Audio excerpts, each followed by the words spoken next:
Esse é o quadro Léo Imamura Responde, em época de isolamento social, e hoje falarei sobre: existe um biotipo ideal para a prática do Kung Fu ou isso é mito? Bem-vindo a mais esse encontro na Vida Kung Fu.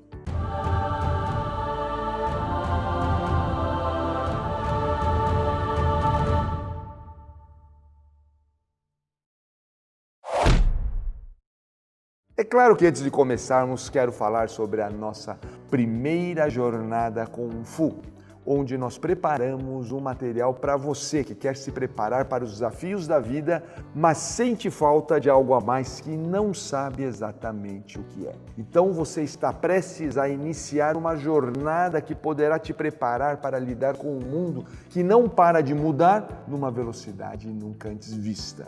Com um detalhe muito importante que eu quero compartilhar com você: teremos grande chance de êxito. Isso porque estamos vivendo um momento extremamente oportuno para essa transformação. Quero convidar você para participar de um evento online muito especial, onde irei compartilhar a minha experiência no cultivo permanente da inteligência estratégica em momentos de crise. Essa jornada será realizada de 20 a 25 de agosto de 2020 e será 100% online. Isso significa que para você participar, você somente precisa de um computador ou um smartphone com conexão de internet. No dia 26 de agosto, teremos uma live especial com uma grande surpresa para você, que é o participante dessa nossa primeira jornada Kung Fu.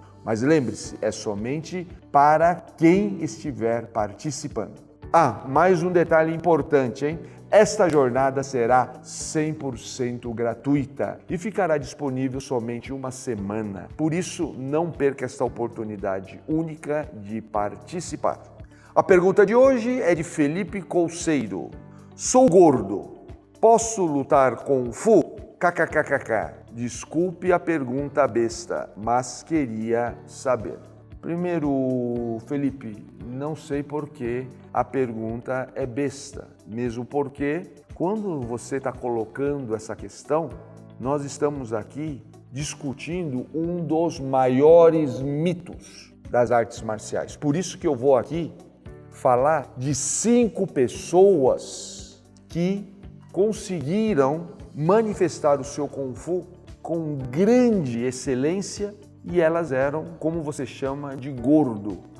Eu não sei exatamente o que é gordo, por quê? Porque depende muito da constituição física de cada um. Alguns são mais robustos, outros são mais magros e com isso as pessoas acabam estereotipando biotipos que vão dizer esse é um bom lutador ou não. Lembro você que quando eu falo de Kung Fu, eu estou falando de uma excelência que é pessoal e cada um então pode se manifestar à sua maneira. O primeiro que eu quero citar aqui é o ator Sammo Hung.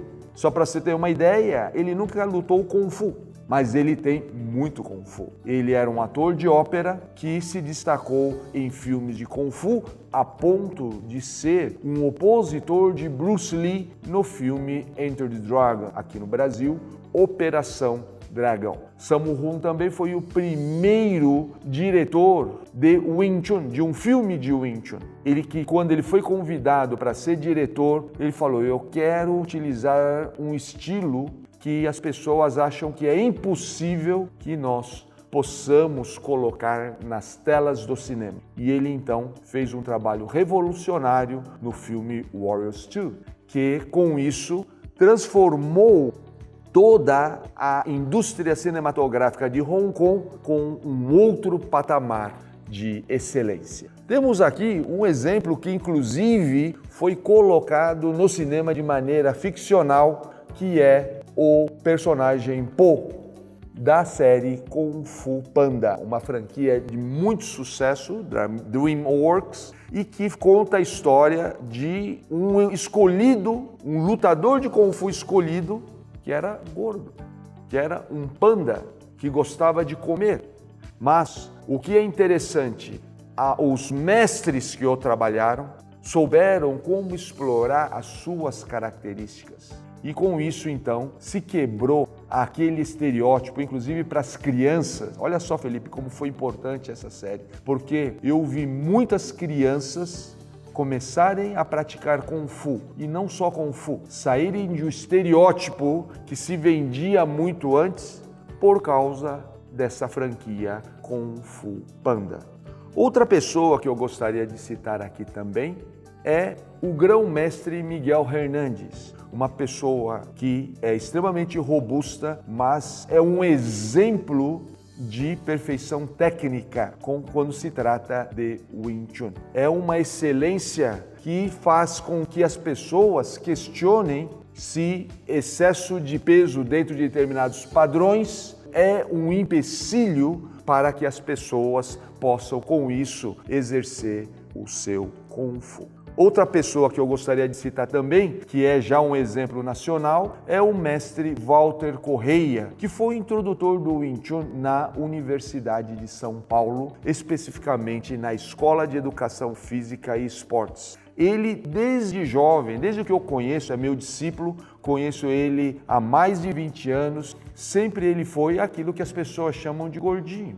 No entanto, é de uma excelência técnica e, além de tudo, mais interessante, uma habilidade técnica que eu pessoalmente não tenho. Então, observe como que é interessante que ele, como mestre de Kung Fu, possa com isso mostrar sua excelência a despeito do peso. Eu lembro que durante o período ele quis emagrecer, mas depois ele pôde observar que aquele peso que para muitos era excessivo, para ele era natural. E com isso ele conseguiu alcançar alto grau de excelência, mesmo tendo toda essa pressão e essa fantasia que as pessoas colocavam na cabeça dele. Foi aí então que ele alcançou a excelência no Kung Fu, quando ele encontrou nele mesmo a sua condição de manifestar a sua natureza. E por fim, eu quero citar aqui